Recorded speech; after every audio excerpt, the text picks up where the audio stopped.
Shalom, selamat pagi. Tiba saatnya kita akan memulai ibadah kita pada pagi hari ini. Dengan terlebih dahulu kita akan mendengarkan Warta Lisan. Warta Lisan 22 November 2020. Yang pertama, ucapan selamat datang. Majelis Jemaat mengucapkan selamat beribadah bagi seluruh jemaat yang menyaksikan tayangan ini. Kiranya Tuhan memberkati kebaktian minggu online kita hari ini. Pengumpulan persembahan, Majelis Jemaat menghimbau kepada seluruh jemaat untuk mengumpulkan persembahan kebaktian minggu yang diselenggarakan secara online dalam sebuah amplop Majelis Jemaat. Majelis Jemaat memberikan sarana pengumpulan persembahan melalui 1. Saat hadir dalam kebaktian di gereja. 2. Transfer di rekening BCA KCP Batu 0190742202 atas nama GKI Batu. Mohon perhatian dan partisipasi seluruh jemaat dan simpatisan. Ucapan terima kasih pembelian sarana dan prasarana kebaktian. Majelis Jemaat mengucapkan terima kasih kepada seluruh jemaat dan simpatisan atas persembahan, baik berupa uang maupun barang yang sudah diberikan untuk menunjang sarana dan prasarana kebaktian online dan onsite di GKI Batu. Persembahan yang sudah masuk hingga tanggal 21 November 2020 sebesar Rp57.898.500. Sedangkan dana untuk kebutuhan tahap 1 sebesar Rp42.854.300. Selanjutnya sisa dana tersebut akan digunakan untuk pengadaan sarana dan prasarana tahap 2 berupa pengadaan kanopi di halaman gereja. Mohon perhatian dari seluruh jemaat dan simpatisan. Sebelum kita memulai kebaktian ini, saya mengajak kita semua bersaat teduh sejenak untuk mempersiapkan hati untuk memasuki kebaktian.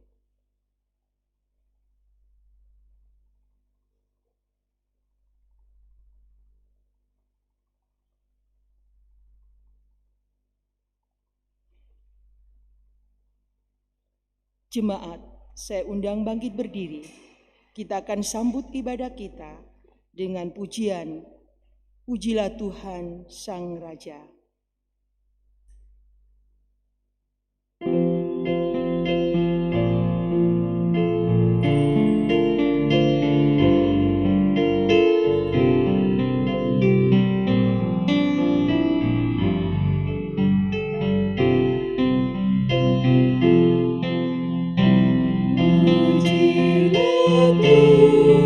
Sang Raja yang maha mulia.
Jemaat yang dikasihi Tuhan Yesus Kristus, kebaktian pada hari ini berlangsung dalam nama Allah Bapa, Anak dan Roh Kudus yang menyertai umatnya sampai akhir zaman.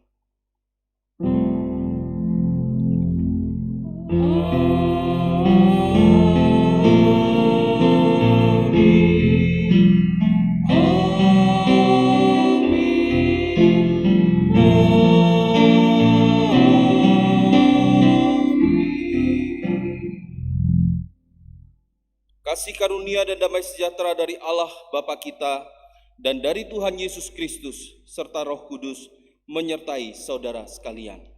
Dan menyertai saudara juga. Kami persilakan duduk. Bapak Ibu yang dikasihi dalam nama Tuhan Yesus Kristus, pada hari Minggu ini kita merayakan Minggu Kristus Raja. Tema kebaktian hari ini adalah Raja yang menggembalakan. Kiranya melalui tema ini kita akan bersama-sama menghayati bahwa Kristus Sang Gembala Agung adalah juga Raja di atas segala raja. Dia adalah Gembala sekaligus Raja yang menghakimi dunia. Sebagai Raja yang menggembala, Kristus menghendaki kita untuk mengikuti teladannya dalam hal menyatakan kasih dan peduli kita kepada sesama. Satu bagian firman Tuhan menjadi landasan ibadah kita, kebaktian kita pada pagi hari ini, diambil dari Mazmur pasal yang ke-100 ayat yang ketiga. Berbunyi demikian. Ketahuilah bahwa Tuhanlah Allah, Dialah yang menjadikan kita dan punya Dialah kita, umatnya dan kawanan domba gembalaannya. Mari kita meneruskan pujian kita dengan menyanyi dari Kidung Jemaat 293. Puji Yesus, pujilah Juru Selamat.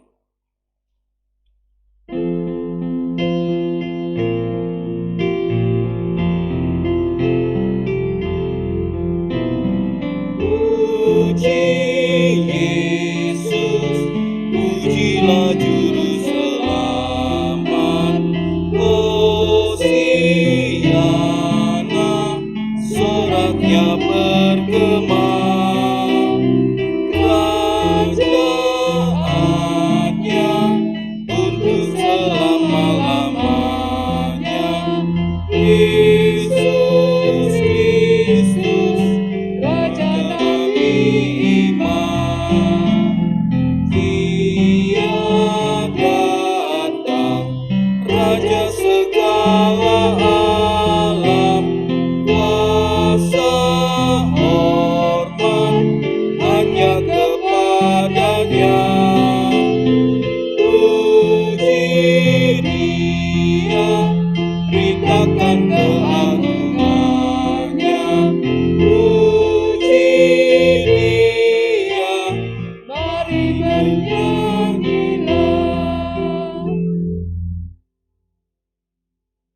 Bapak Ibu yang dikasihi dalam nama Tuhan Yesus Kristus, firman Tuhan di dalam Yakobus 4 ayat 17 berkata, jadi jika seorang tahu bagaimana ia harus berbuat baik, tetapi ia tidak melakukannya, ia berdosa. Marilah di dalam segala kerendahan kita datang kepada Tuhan untuk kita mengaku dosa-dosa kita dan memohon pengampunan daripadanya. Oleh karena itu, pada kesempatan ini, saya memberikan waktu teduh bagi kita untuk kita datang kepada Tuhan, mengakui segala dosa dan pelanggaran yang telah kita lakukan di hadapannya. Mari kita berdoa.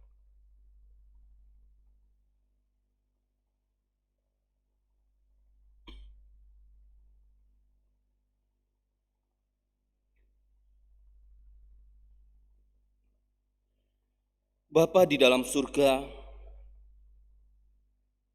sebagaimana perintah-Mu agar kami mengasihi Engkau dengan segenap hati, segenap kekuatan diri dan akal budi kami, dan mengasihi sesama seperti mengasihi diri kami sendiri, maka kami datang di hadapan-Mu dengan pengakuan bahwa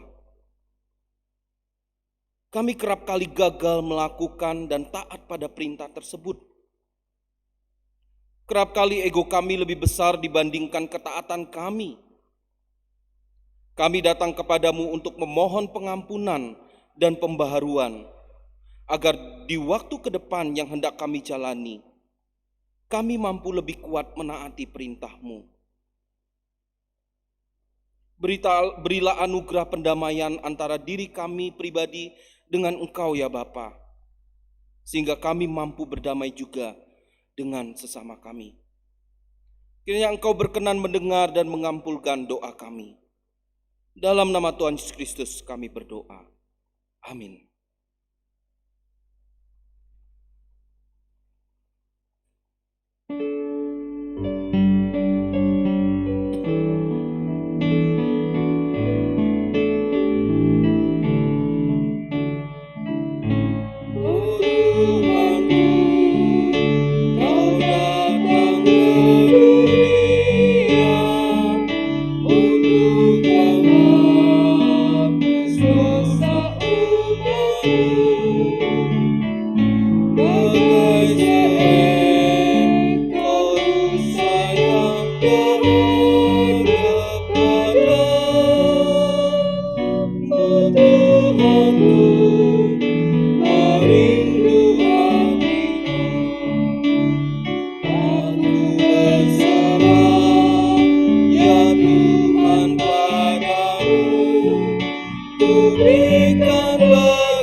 Bapak Ibu, bagi setiap kita yang telah datang kepada Tuhan dengan menyesal, dengan sungguh-sungguh mengakui dosa, serta memohon pengampunan dari Yesus Kristus, maka inilah berita anugerah bagi kita semua yang terambil dari Yohanes pasal 15 ayat 13 sampai dengan ayat yang ke-15. Tidak ada kasih yang lebih besar daripada kasih seorang yang memberikan nyawanya untuk sahabat-sahabatnya. Kamu adalah sahabatku, jikalau kamu berbuat apa yang kuperintahkan kepadamu. Aku tidak menyebut kamu lagi hamba, sebab hamba tidak tahu apa yang diperbuat oleh tuannya. Tetapi aku menyebut kamu sahabat, karena aku telah memberitahukan kepada kamu segala sesuatu yang telah kudengar dari Bapa-Ku. Demikianlah berita anugerah dari Tuhan. Syukur kepada Allah. Mari kita memberikan salam damai. Salam damai, salam damai, salam damai.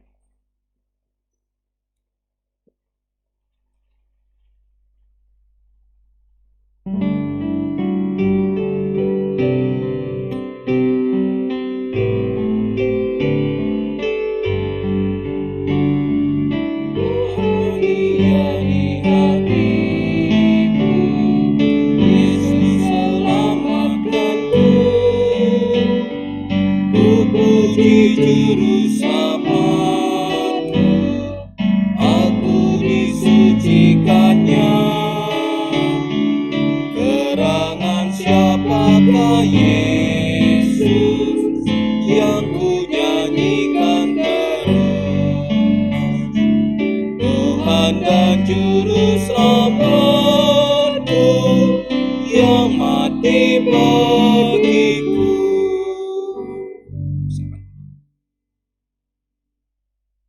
Mari kita satu dalam doa untuk mempersiapkan hati kita menerima kebenaran firman Tuhan. Mari kita berdoa. Ya Tuhan Allah Bapa kami datang kepadamu pada pagi hari ini untuk kami duduk tenang di bawah kaki-Mu menerima kebenaran firman-Mu. Oleh karena itu Tuhan, terangi hati dan pikiran kami. Roh Kudus-Mu memimpin kami dalam pemberitaan firman Tuhan ini, sehingga kami semua dapat mengerti maksud dan kehendak Tuhan dalam kehidupan kami. Kami semakin hari hidup semakin diperbaharui dalam mengikut Tuhan, dalam melakukan kehendak Tuhan. Hamba yang menyampaikannya, kiranya Tuhan mampukan hamba, sehingga setiap perkataan yang keluar dari mulut hamba, itu merupakan kebenaran firman-Mu dan kami semua dapat mengerti. Terima kasih Tuhan Yesus, berkati pemberitaan firman Tuhan pada pagi hari ini. Hanya di dalam nama-Mu kami berdoa dan mengucap syukur. Amin.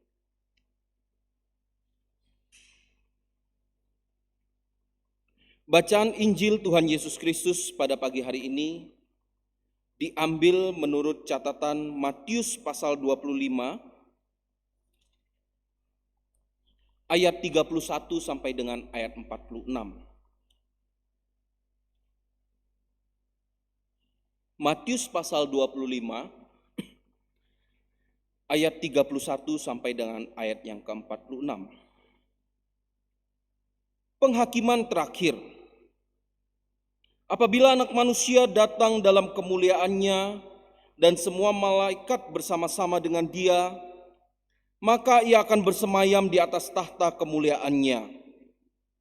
Lalu semua bangsa akan dikumpulkan di hadapannya, dan Ia akan memisahkan mereka seorang daripada seorang, sama seperti gembala memisahkan domba dari kambing.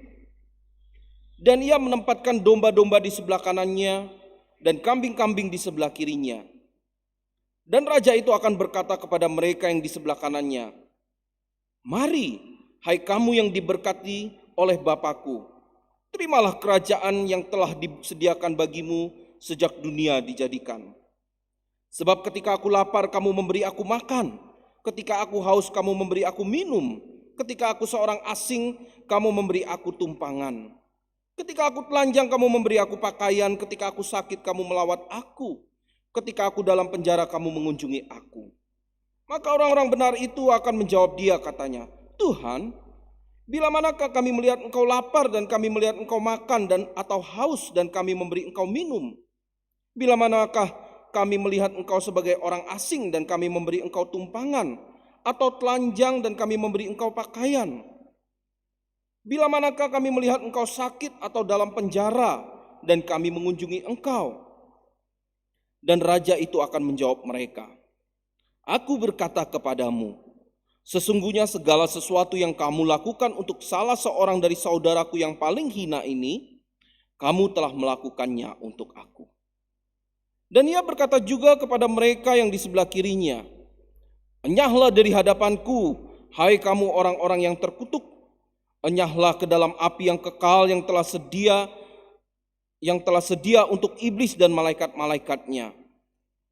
Sebab ketika aku lapar, kamu tidak memberi aku makan. Ketika aku haus, kamu tidak memberi aku minum. Ketika aku seorang asing, kamu tidak memberi aku tumpangan. Ketika aku telanjang, kamu tidak memberi aku pakaian. Ketika aku sakit dan dalam penjara, kamu tidak melawat aku."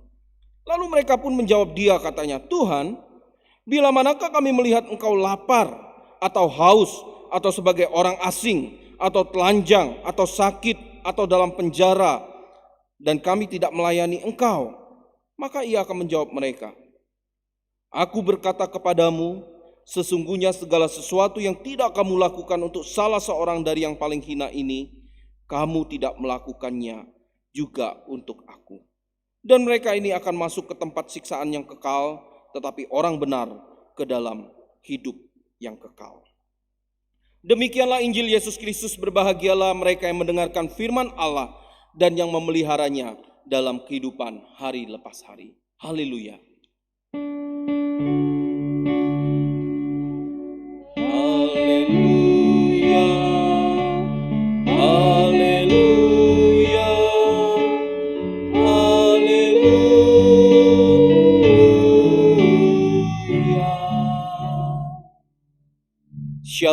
Bapak Ibu yang dikasihi dalam nama Tuhan Yesus Kristus, puji Tuhan pada hari ini kita dapat melaksanakan kebaktian hari Minggu bersama-sama, baik itu buat Bapak Ibu yang onsite di gedung gereja, onsite terbatas di gedung gereja, mengucapkan selamat datang. Setelah sekian lama kita tidak bersama-sama ya ibadah di gereja, tapi ini kesempatan untuk kita dapat beribadah di gereja. Dan juga saya menyapa bagi Bapak Ibu yang ada di rumah, yang mengikuti ibadah dari rumah, kiranya Tuhan memberkati kita semua. Bapak Ibu yang dikasihi dalam nama Tuhan Yesus Kristus, hari ini kembali lagi saya ingatkan gereja Tuhan, gereja Protestan merayakan Minggu Kristus Raja. Minggu Kristus Raja itu merupakan minggu terakhir dalam tahun liturgi, sebelum memasuki yang namanya masa Advent, liturgi yang baru. Jadi di minggu ini kita diajak untuk mengingat kembali penghayatan iman kita kepada Kristus yang adalah Raja, dan melihat keberadaan dirinya ketika beliau berelasi dengan sesama, dengan umat manusia. Yesus Kristus yang adalah Raja yang akan datang dalam kemuliaan. Raja itu akan datang sebagai hakim agung yang akan menegakkan pastinya keadilan. Sekaligus Yesus datang dia sebagai Raja yang menggembala, sesuai dengan tema kita pada pagi hari ini. Raja yang menggembalakan, yang akan merawat kehidupan bersama, kehidupan yang peduli, yang care terhadap sesama. Jadi Bapak Ibu yang dikasihi dalam nama Tuhan Yesus Kristus, di tengah kehidupan yang serba individualistis pada saat ini, kita diajak untuk memahami, kita diajak untuk menghayati isi hati Tuhan, serta yang pastinya melakukan apa yang menjadi perintahnya dalam kehidupan kita hari lepas hari. Kita juga diajak untuk mewujudkan persekutuan yang saling menggembalakan melalui tindakan-tindakan yang nyata bagi mereka yang terkecil, bagi mereka yang lemah, bagi mereka yang tak berdaya, bagi mereka yang termarginalkan, seperti melakukannya untuk Kristus. Mari kita akan melihat bagian firman Tuhan yang sudah kita baca tadi dari Matius pasal 25 ayat 31 sampai dengan ayat 46. Bapak Ibu yang dikasihi dalam nama Tuhan Yesus Kristus, apabila kita memerhatikan bagian teks firman Tuhan ini secara khusus, mulai pasal 24, perikop ini merupakan bagian dari khotbah Yesus kepada para murid-muridnya. Pada saat itu berada di Bukit Zaitun menjelang minggu terakhirnya di Yerusalem. Itu bisa kita lihat di Matius 24 ayat yang ketiga. Keseluruhan perikop ini pasal 24 sampai 25 ini berbicara mengenai penghakiman terakhir. Untuk menggambarkan penghakiman terakhir ini sendiri, ada 4 perumpamaan yang disampaikan oleh Tuhan Yesus. Yakni yang pertama, kalau kita mengingat kembali, kita flashback kembali khotbah-khotbah yang disampaikan oleh Pak Pendeta Dwi Santoso beberapa minggu yang lalu. Ada 4 perumpamaan yang disampaikan, yakni tentang hamba dan budak. Ada perumpamaan tentang gadis yang bodoh dan yang bijaksana. Ada perumpamaan minggu kemarin bicara tentang talenta. Dan hari ini kita akan melihat perumpamaan tentang pemisahan antara domba dan kambing. Jadi Bapak Ibu yang dikasihi dalam nama Tuhan Yesus Kristus, secara garis besar perumpamaan-perumpamaan ini menjelaskan bahwa barang siapa yang tidak selalu siap sedia menerima kedatangan Tuhan Yesus Kristus, maka dia sama sekali tidak layak tinggal dalam kerajaannya. Sebaliknya, barang siapa yang siap dan terjaga, itulah yang akan menjadi pewaris kerajaan Allah. Yang menjadi pertanyaan selanjutnya, siapakah yang selalu sedia terjaga? Siapakah yang selalu siap sedia terjaga? Siapakah yang menjadi pewaris kerajaan Allah itu sendiri? Dan salah satunya kita akan melihat dari teks yang kita baca dari Matius pasal 25 ayat 31 sampai 46. Jadi Bapak Ibu yang dikasihi dalam nama Tuhan Yesus Kristus, saya ingatkan kembali, ketika kita berbicara mengenai akhir zaman, ketika kita bicara tentang penghakiman terakhir, sesungguhnya Alkitab, ya, termasuk Tuhan Yesus, itu tidak menganjurkan kita untuk terlalu sibuk memikirkan kapan hari terakhir itu. Kapan hari terakhir itu tiba? Kapan hari penghakiman itu tiba? Ya, Matius pasal 24 ayat 36 berkata, tetapi tentang hari dan saat itu tidak ada seorang pun yang tahu. Malaikat-malaikat di surga tidak, dan anak pun tidak, hanya Bapa sendiri. Selain itu, kita juga tidak diajak untuk berspekulasi mengenai hal ini sehingga memunculkan beragam ramalan. Yang pastinya kalau semakin dibicarakan tentang ramalan-ramalan kedatangan Kristus, tentang ramalan-ramalan eskatos, hari akhir itu sendiri, akhir zaman itu sendiri, semakin dibicarakan semakin menyesatkan. Kita bisa melihat dalam sepanjang sejarah gereja, ketika orang mulai sesat dan menyesatkan mengenai hal ini, mengenai waktu akhir zaman, orang-orang mulai berkumpul di gereja. Mereka mulai memuji Tuhan, berdoa, kehidupannya di gereja, hanya di gereja. Sampai-sampai mereka mempersembahkan seluruh harta miliknya. Karena mereka berpikir, hal itulah adalah cara terbaik untuk menghadapi hari Tuhan itu sendiri, akhir zaman itu sendiri, eskatos itu sendiri. Mereka beribadah, mereka melakukan puasa, mereka menjual seluruh harta mereka.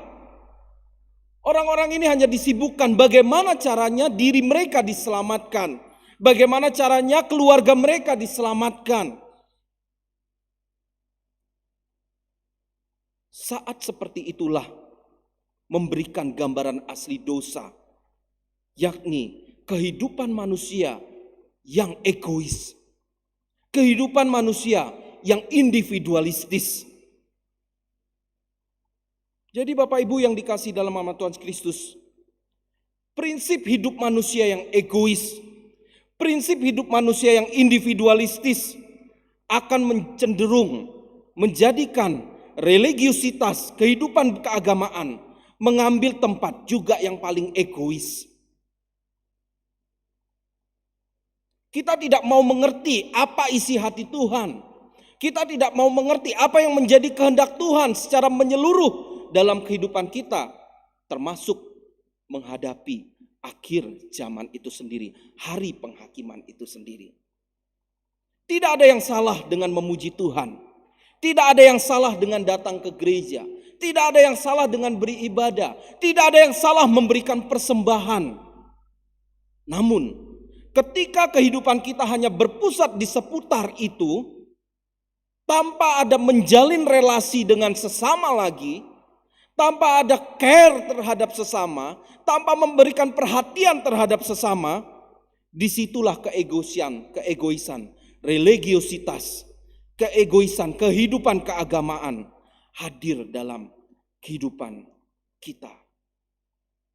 Jadi Bapak Ibu yang dikasihi dalam nama Tuhan Kristus, berbicara tentang eskatologi, berbicara tentang akhir zaman, berbicara tentang hari akhir itu sendiri, itu bukan mengenai waktunya, tetapi mengenai bagaimana kita memiliki kesiapsediaan, mempersiapkan diri dan terjaga dalam menghadapi hari Tuhan.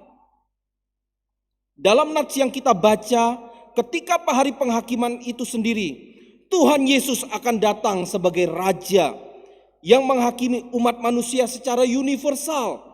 Itu bisa kita lihat dalam ayat 31 sampai dengan ayat 33. Artinya apa? Artinya tidak ada satu pun manusia yang lewat pada hari penghakiman itu sendiri. Dia akan menghakimi semua manusia. Dan penghakimannya ini menentukan tujuan akhir hidup manusia.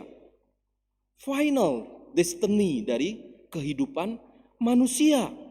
Hanya ada dua kondisi tujuan hidup manusia itu sendiri. Final destiny itu sendiri. Yakni masuk ke dalam hidup yang kekal bersama dengan Kristus, bersama dengan Allah.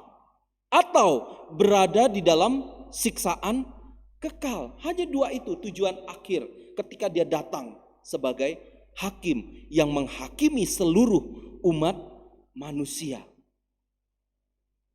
Untuk menggambarkan siapa yang masuk tinggal bersama dengan Allah dalam kekekalan atau berada di dalam siksaan kekal, Tuhan Yesus memberikan perumpamaan seperti yang sudah kita baca dalam Matius pasal yang ke-25 ayat 31 sampai dengan ayat 46. Di mana di sini dikisahkan sang raja tersebut akan melakukan pemisahan seperti seorang gembala yang memisahkan domba dan kambing. Domba akan berada di sebelah kanan dan kambing akan berada di sebelah kiri. Jadi Bapak Ibu, domba dan kambing itu merupakan ungkapan figuratif dari orang benar yang digambarkan sebagai domba, dan kambing digambarkan sebagai orang yang terkutuk. Yang menjadi pertanyaan, kenapa orang benar digambarkan seperti domba sementara kambing digambarkan sebagai orang yang terkutuk? Ada beberapa karakteristik domba, Bapak Ibu. Domba ya, itu adalah hewan yang mau dituntun dan dengan setia mengikuti gembalanya. Itu domba. Selain itu domba juga adalah hewan yang dapat belajar mengenal suara sang gembala. Dan hanya mendengarkan suara gembala itu, suara-suara asing, gembala lain apa segala gak didengar. Hanya mendengar suara gembalanya. Domba juga dianggap sebagai hewan yang menuruti apa kata gembala. Dan yang terakhir, domba itu karakteristiknya adalah hewan yang suka bergerombol. Ya, bergerombol. Itu menggambarkan sebagai makhluk sosial yang selalu menjaga hubungan dengan sesamanya secara terus-menerus, secara konstan. Apalagi ketika para domba-domba ini menghadapi situasi yang bahaya, situasi yang menakutkan, dia akan bergerombol dalam jumlah yang sangat banyak. Berbeda dengan kambing. Kambing digambarkan sebagai hewan yang tidak suka bergerombol. Biasanya gerombolan kambing itu hanya 5 sampai dengan 10 saja, tidak lebih dari itu. Menggambarkan makhluk yang individualistis. Siapakah orang benar yang digambarkan seperti domba ini? Orang benar adalah orang yang mau membuka diri mendengarkan suara sang gembala agung, yakni Tuhan Yesus Kristus. Dia, domba ini, orang benar ini, dia mengenal gembalanya, gembala agung Tuhan Yesus Kristus. Dia tidak mau mendengar suara-suara lain, apalagi suara yang menyesatkan. Orang benar adalah orang yang taat melakukan perintah sang gembala agung, seperti halnya domba yang menaati perintah sang gembala. Dan begitu juga orang benar adalah orang yang mau taat melakukan apa yang menjadi perintah sang gembala agung. Orang benar adalah orang yang mau care, orang yang dalam kehidupan sosial mau memperhatikan. Dia bukan seorang yang individualistis, dia bukan seorang yang egois. Orang benar adalah orang yang mau memperhatikan hidup dalam persekutuan, hidup dalam kesatuan, unity. Jadi Bapak Ibu yang dikasihi dalam nama Tuhan Yesus Kristus, ketika terjadi pemisahan pada hari penghakiman tersebut, maka sudah tidak ada lagi kesempatan bagi kita untuk mereposisi, untuk memperbaiki kehidupan kita. Domba tetap pada posisinya sebagai domba, dan kambing tetap pada posisinya sebagai kambing. Orang benar tetap pada posisinya sebagai orang benar. Orang terkutuk tetap pada posisinya sebagai orang terkutuk. Orang benar yang mewarisi kerajaan Allah tetap pada posisinya, statusnya sebagai pewaris kerajaan Allah.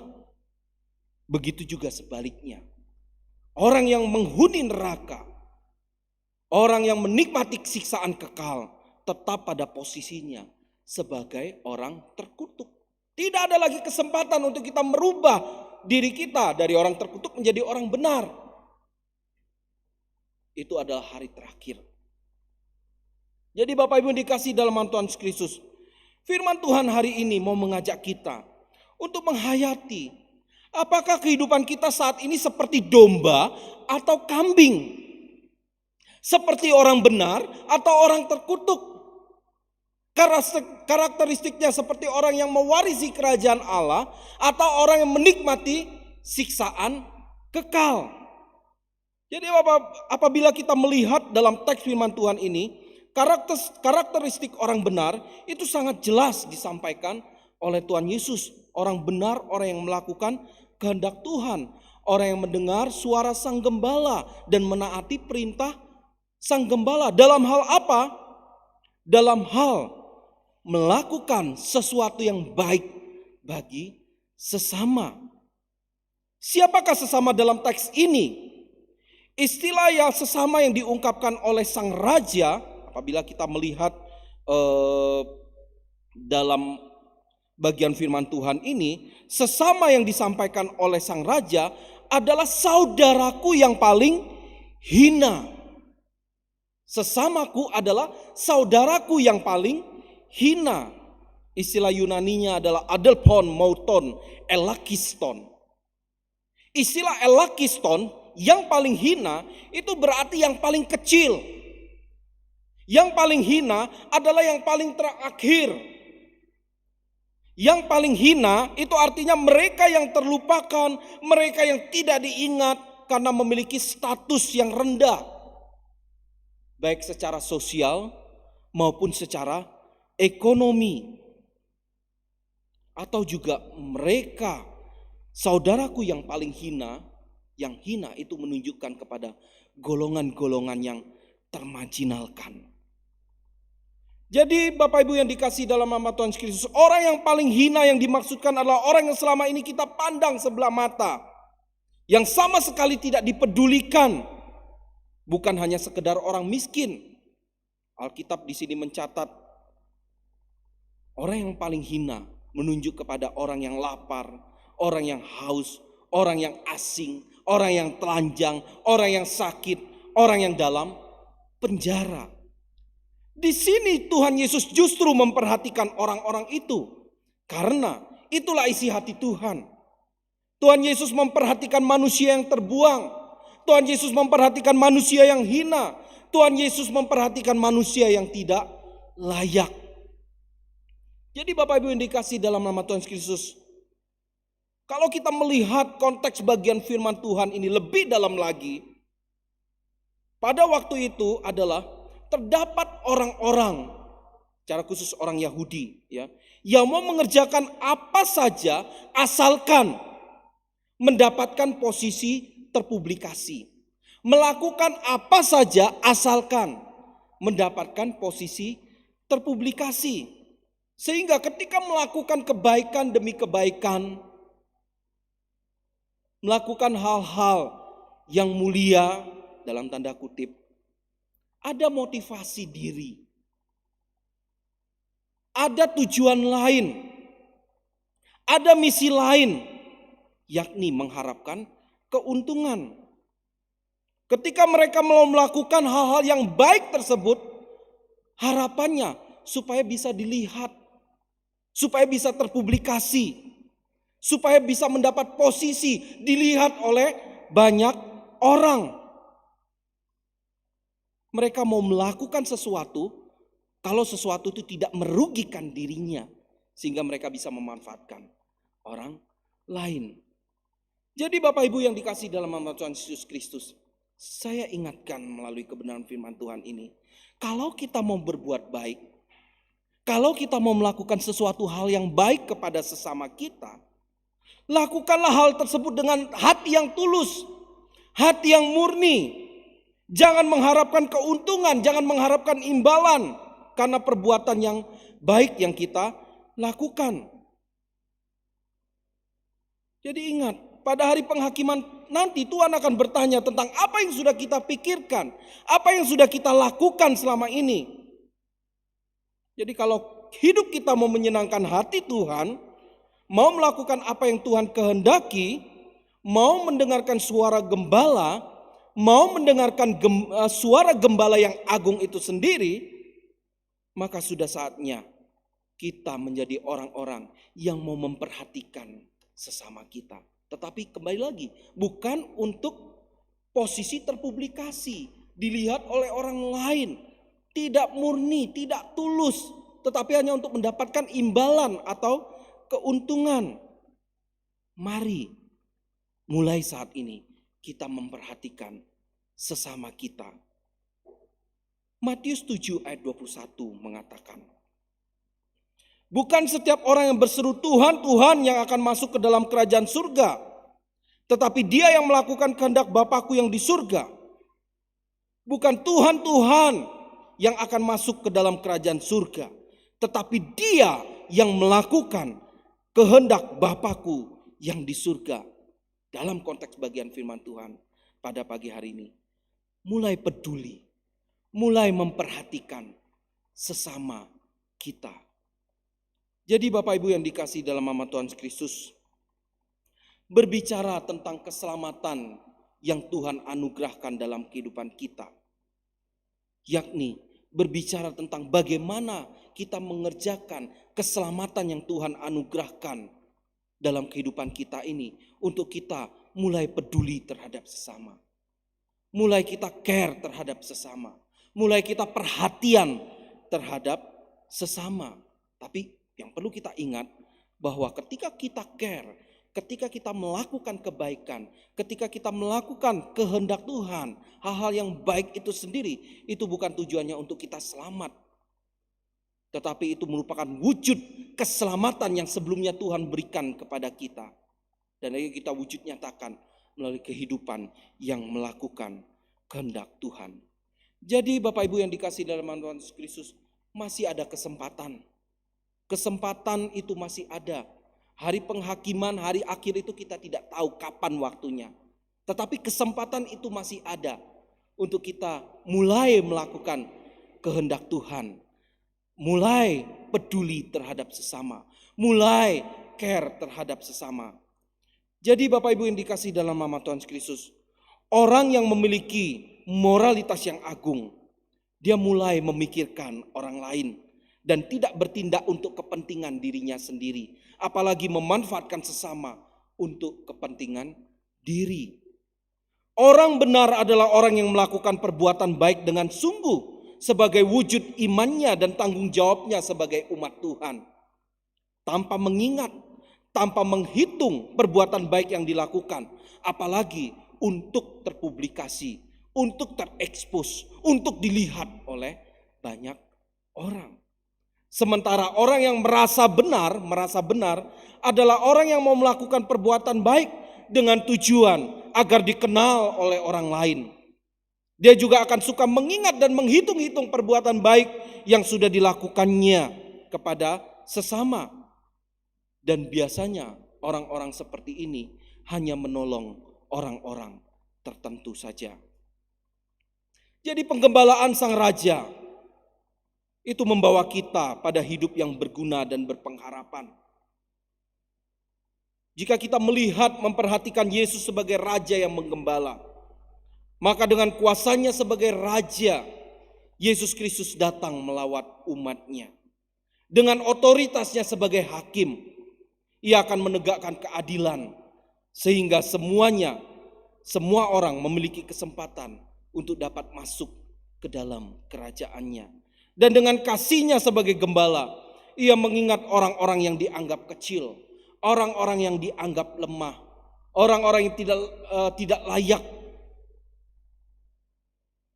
Dan dia memanggil untuk diselamatkan. Di sini raja yang menggembala itu sendiri memanggil kita untuk kita meresponi, untuk kita menghayati apa yang menjadi perintahnya, apa yang menjadi nasihatnya dalam kehidupan kita. Kita diajak untuk membagikan semangat penggembalaan itu sendiri kepada sesama kita, yakni semangat yang saling peduli, semangat yang mau care, semangat yang hidupnya tidak individualistis, tidak egois hanya untuk kepentingan diri. Dan kita juga diajak untuk menyatakan kehadiran Allah dalam kehidupan bersama. Menyatakan semangat penggembalaan sebagaimana kita adalah domba-domba yang digembalakan oleh Kristus Yesus. Pada akhir khotbah ini saya ingin membagikan sebuah ilustrasi yang saya kutip dari sharing seorang hamba Tuhan.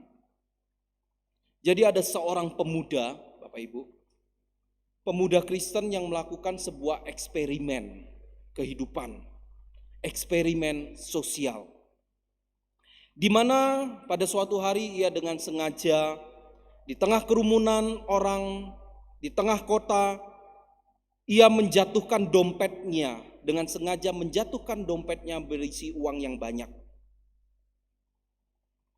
Lalu kemudian dia meninggalkan dompetnya yang dijatuhkan itu, tidak jauh dari tempat dompet yang dijatuhkan itu.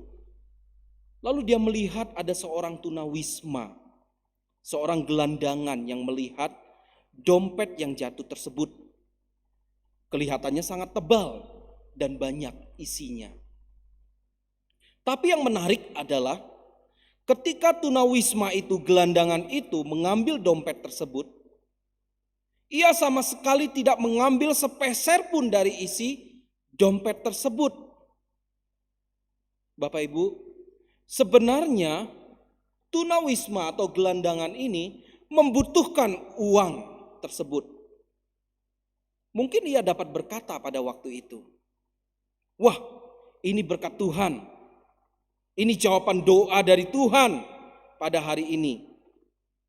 Namun yang menarik, hal selanjutnya yang dilakukan oleh tunawisma ini adalah ia berusaha mengejar pemuda yang dengan sengaja menjatuhkan dompet tersebut, lalu menyerahkan dompet tersebut dan tetap tidak mengambil sepeser pun dari isi dompet tersebut. Anak muda tersebut menerimanya kembali dan memberikan sejumlah uang kepada tunawisma tersebut. Dan tunawisma itu menerima uang tersebut dengan sukacita. Lalu tunawisma itu pergi meninggalkan sang pemuda tersebut. Tetapi dengan diam-diam pemuda itu mengikuti sang tunawisma ini. Apa yang dilakukan selanjutnya? Hal yang tak terduga yang dipikirkan oleh sang pemuda ini. Ternyata tunawisma ini pergi ke warung makanan. Dia membeli beberapa bungkus makanan dari uang yang diterimanya itu. Lalu kemudian setelah dia menerima bungkusan makanan, dia meninggalkan warung itu. Dia pergi kepada teman-temannya yang pada saat itu mengalami kondisi yang sama, membutuhkan uluran tangan orang dan juga kelaparan. Lalu dia membagi-bagikan makanan itu kepada teman-temannya.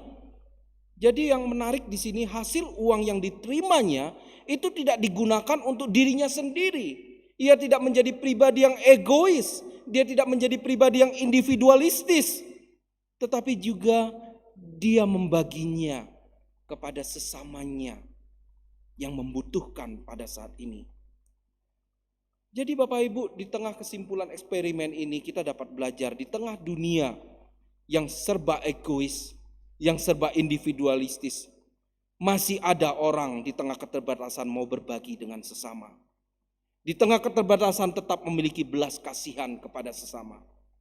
Yang menjadi pertanyaan bagi kita, sampai sejauh mana kehidupan kita adalah kehidupan yang mau care terhadap sesama. Sampai sejauh mana kehidupan kita, kehidupan yang tidak egois, kehidupan yang mau berbagi terhadap sesama.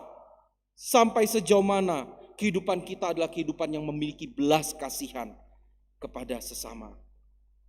Kiranya kita yang sudah mengalami kasih Allah, mari kita wujudkan kasih Allah ini untuk kita care terhadap sesama. Roh Kudus menolong kita, Roh Kudus memimpin kita untuk menjadi orang-orang benar yang memiliki isi hati Tuhan dalam hal memerhatikan sesama. Tuhan Yesus memberkati kita. Amin. Mari kita saat teduh.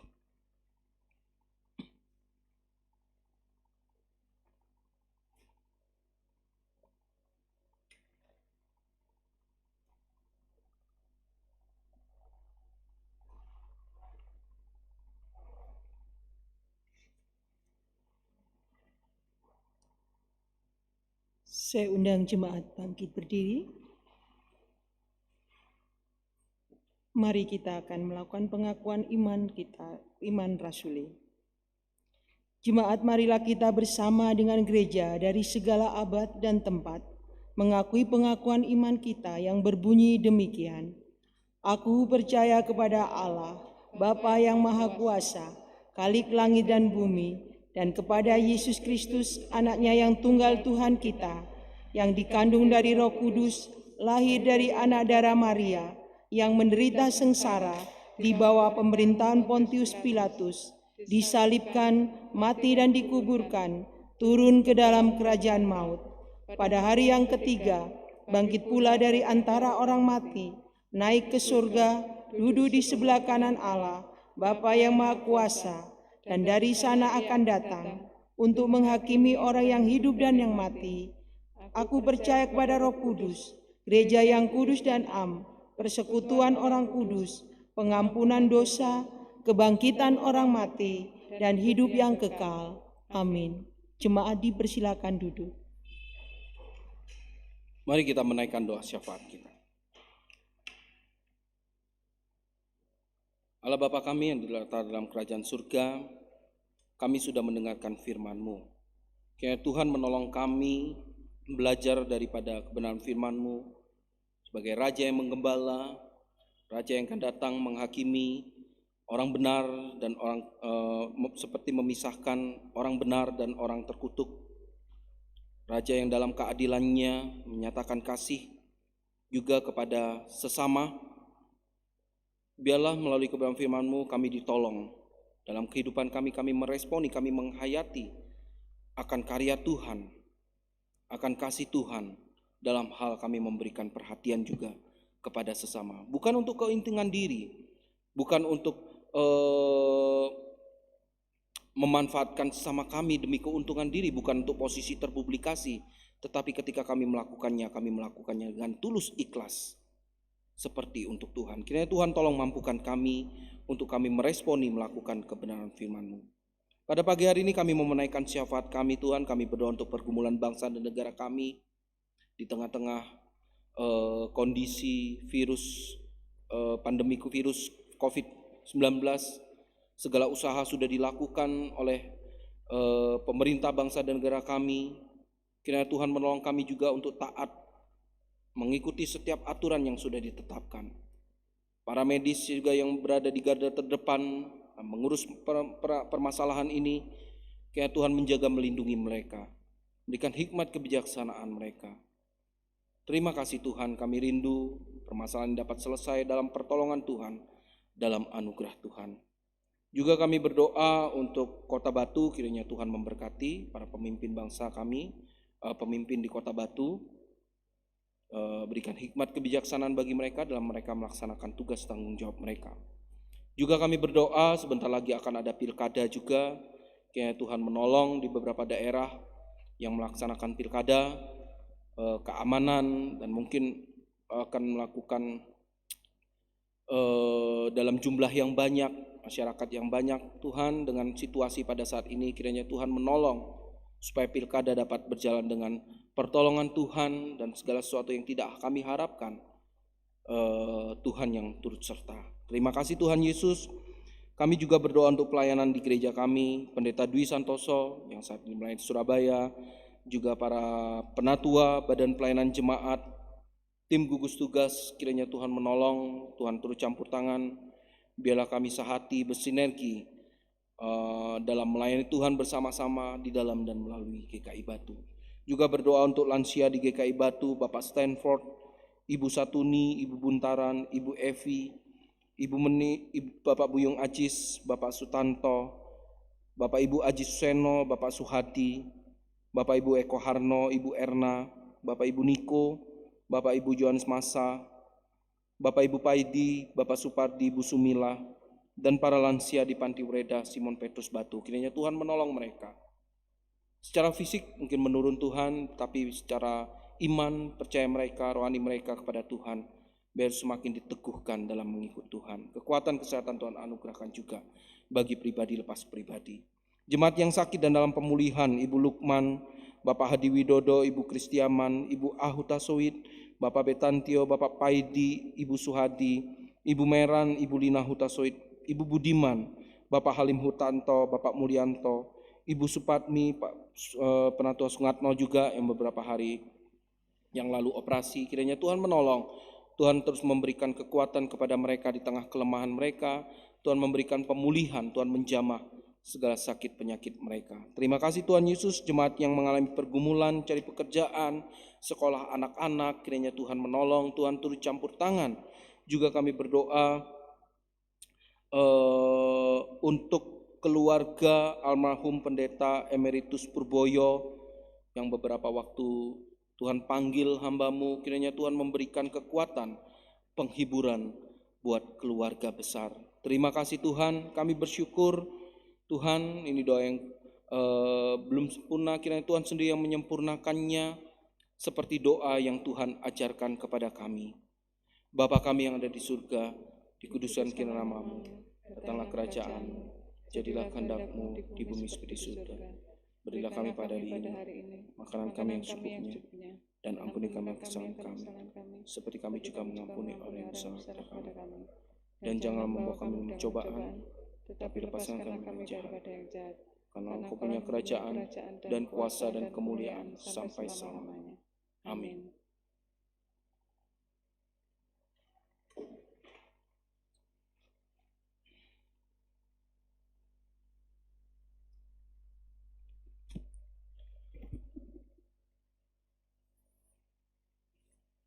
Bapak Ibu jemaat sekalian, kini saatnya kita memberikan persembahan. Nats persembahan terambil dari Mazmur 96 ayatnya yang ke-8 yang berbunyi demikian. Berilah kepada Tuhan kemuliaan namanya, bawalah persembahan dan masuklah pelatarannya. Mari kita nyanyikan lagu pujian untuk mengiringi persembahan ini dari Kidung Jemaat 284. Mari puji Raja Surga.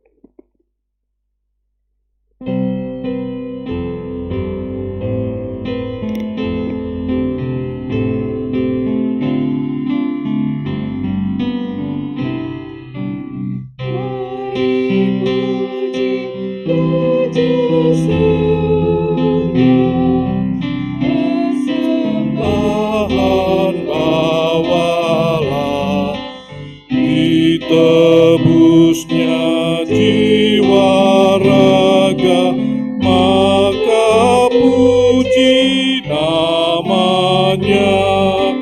Puji dia, puji dia, puji Raja semesta. Saya mengajak Bapak Ibu untuk kita bangkit berdiri. Kita akan menaikkan doa persembahan kita. Ya Tuhan Allah Bapa kami yang kami sembah dan kami kenal di dalam nama anak-Mu Tuhan Yesus Kristus. Terima kasih Tuhan, bila di minggu pagi ini kami boleh memuji, mendengarkan firman-Mu. Biarlah melalui puji-pujian dan firman yang baru saja kami dengar, kami mau belajar untuk menjadi domba-domba, anak-anak-Mu yang taat untuk melakukan firman-Mu, untuk mau peduli akan sesama kami, terutama mereka yang memerlukan bantuan dari kami, Tuhan. Pada kesempatan hari ini juga Tuhan, Kau memberikan kepada kami kesempatan untuk dapat memberikan sebagian dari apa yang Engkau telah berikan bagi kami, untuk kami persembahkan. Kiranya Engkau berkenan atas persembahan yang kami kumpulkan ini, dan biarlah Majelis Jemaat GKI Batu dapat mengelola persembahan ini, agar dapat dikembangkan untuk dikelola bagi pelayanan di gerejamu ini Tuhan. Dan di atas itu Tuhan, biarlah kami ingin mempersembahkan hidup kami sebagai persembahan yang berkenan di hadapan-Mu. Inilah doa kami Tuhan, di dalam nama anak-Mu Tuhan Yesus Kristus kami panjatkan doa persembahan kami ini. Amin.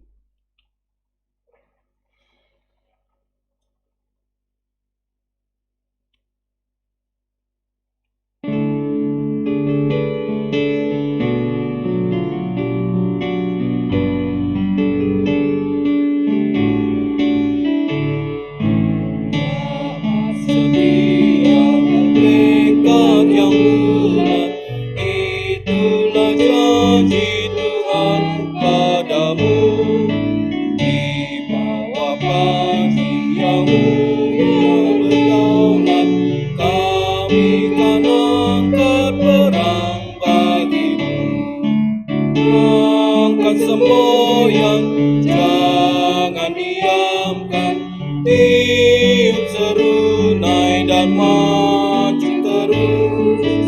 Angkat semboyan, jangan diamkan, Kristuslah Raja serta penebus.